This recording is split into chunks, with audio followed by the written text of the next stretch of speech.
This is a Thor News presentation.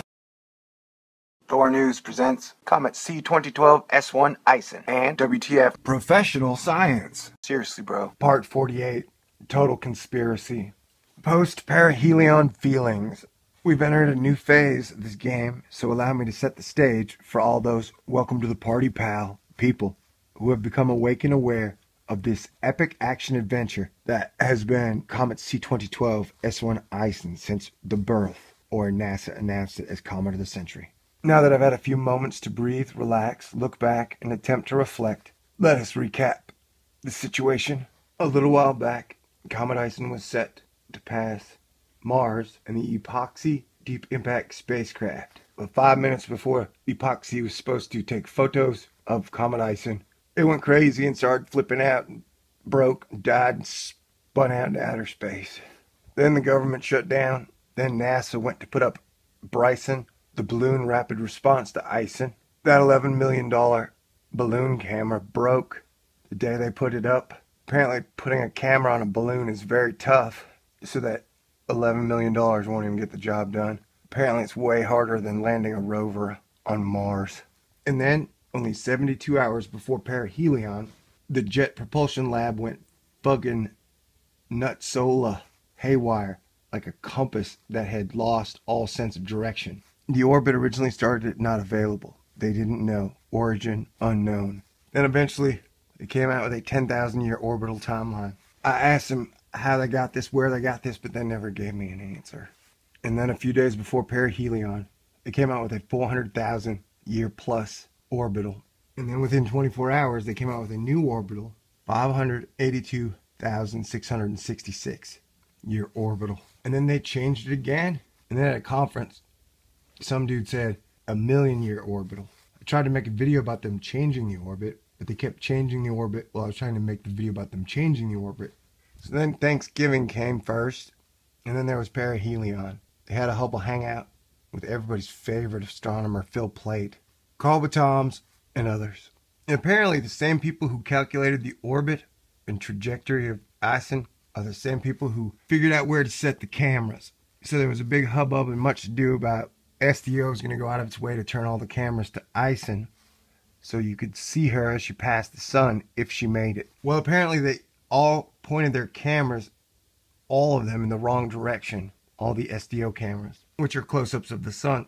And so when ISON passed by, they did not see it.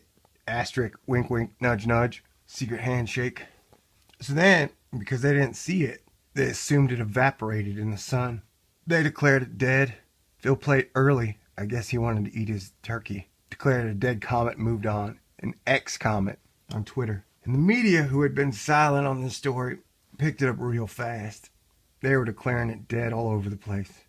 NBC, Fox, ABC, CBS, Huffington Post, National Geographic, Discovery, Space Weather, you name it, they were declaring it dead.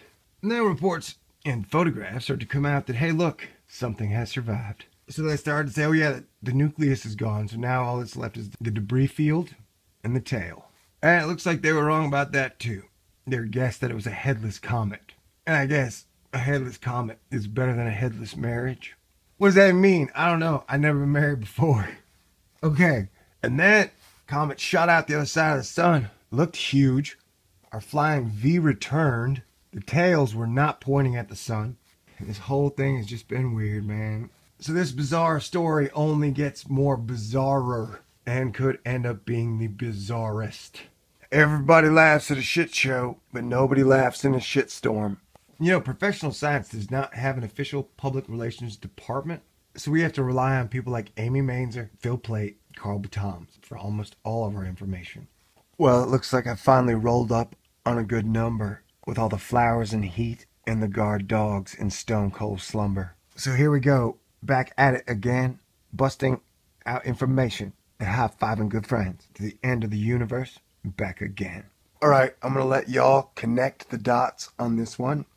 I'm not going to spell it out for you, but it does seem that professional science has been throwing the game for some time now.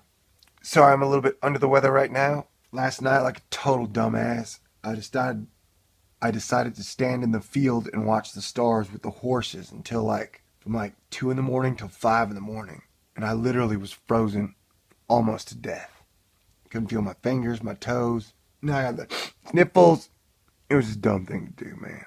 Anywho, God bless everybody. The story is insane, getting insaner. I'd like to hear your guesses as to the who's, the what's, the where's, and the why's. But in retrospect, it's just hard to fathom that they pointed the cameras in the wrong direction. So we really did not get any type of a look at Comet ISON at all at perihelion on the SDO cameras as advertised.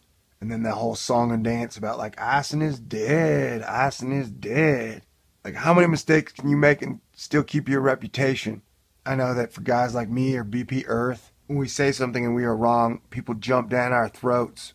But it seems like that when professional scientists say something wrong, everybody's like, hey, it was just a mistake. And they don't even bat an eyelash and move on. Well, God bless everybody. Hope you had a happy Thanksgiving, and we'll keep looking at this. Thanks.